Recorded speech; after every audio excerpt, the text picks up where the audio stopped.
Hi అండి, నా పేరు మైథిలి. మరో రెసిపీతో మీ ముందుకొచ్చాను. ముందుగా లైక్ చేయండి, షేర్ చేయండి, సబ్స్క్రైబ్ చేయండి. ప్రిపేర్ చేయాలో చెప్తాను.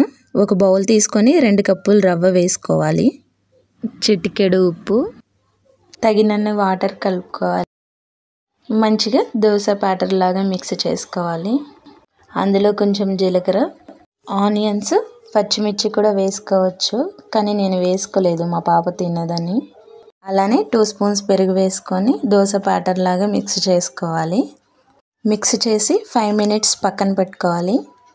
తర్వాత స్టవ్ మీద పెనం పెట్టి కొంచెం ఆయిల్ వేసుకొని మంచిగా రౌండ్గా స్ప్రెడ్ చేసుకోవాలి.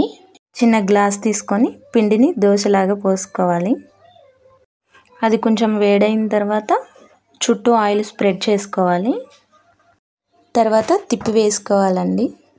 స్టవ్ మీద ఇంకో ప్యాన్ పెట్టుకొని పల్లీలు వేయించుకోవాలి చట్నీకి. తర్వాత మిర్చి వేయించుకోవాలి. మిర్చి నేను 3 వేసాను, మా పాపకి స్పైసీ ఎక్కువైతుందని.